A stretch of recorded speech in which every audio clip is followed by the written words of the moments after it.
what types of source of funds issues do you see from various regions of the world?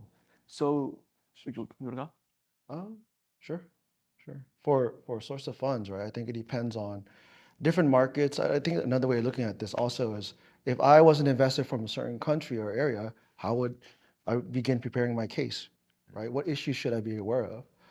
Um, it's easy to talk about Vietnam because we were so heavily involved there, but what we see right now is that we always tell people like 2 to 3 months is a reasonable timeline to begin preparing your source of funds.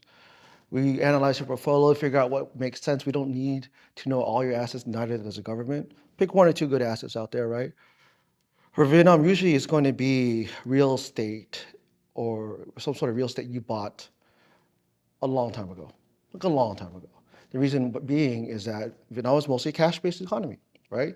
And the lower the initial purchase price, the easier it is to prove the source of funds. When we get a loan or when we sell it right now, it's easy. The bank will appraise it, right? That's not an issue. It's the initial source that's hard, right? The second thing they should be aware of is just currency restrictions, right? It's harder to move money out of Vietnam now. There are certainly ways that you can do it that will be approved by USCIS, but there's been no other area that's been more heavily targeted for RFEs. So definitely be careful with that.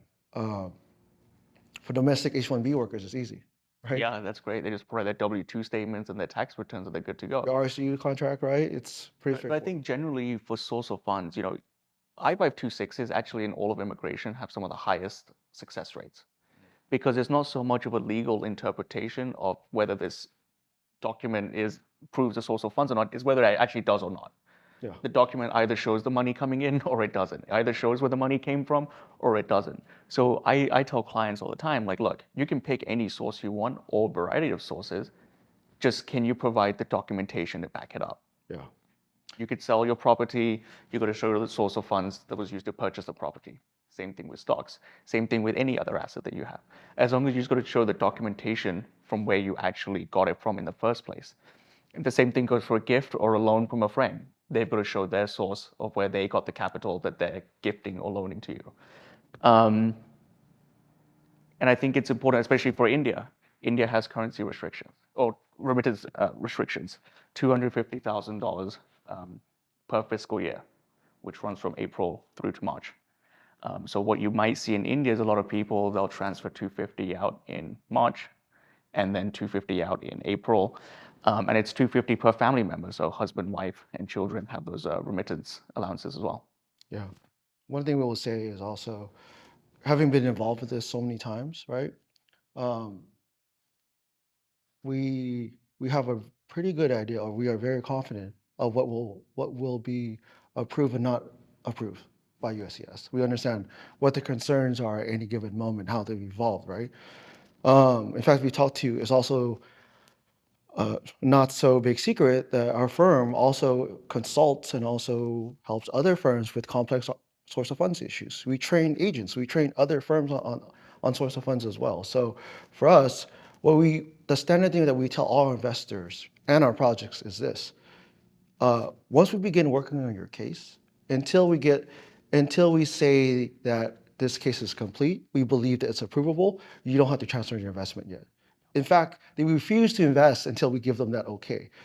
The projects and regional centers that we worked with also bank on that experience as well, because they have refund guarantees. They have things that they're willing to do to give money back. And you cannot do that unless you actually reasonably thought that this case would be approved, right? So that's why when you pick a firm, right, it's very important that this is something that you specialize in. And also, USCIS to a certain extent could also be understanding when it comes to source of funds. You purchase a property, you acquired a property 20, 30 years ago. You don't have the documentation necessarily to prove where the funds came from 20, 30 years ago. But there are secondary pieces of evidence. You can get an affidavit. Fill the gaps. You just got to fill in the gaps for USCIS, connect the dots so that they have the comfort knowing that, okay, this person, what they're saying is actually true. So there is some creativity and there is some leeway, but we do have to have a complete understanding from the very beginning. And there's some predictability too. Yeah. We actually had a chance to talk to an EB-5 adjudicator, a past EB-5 adjudicator.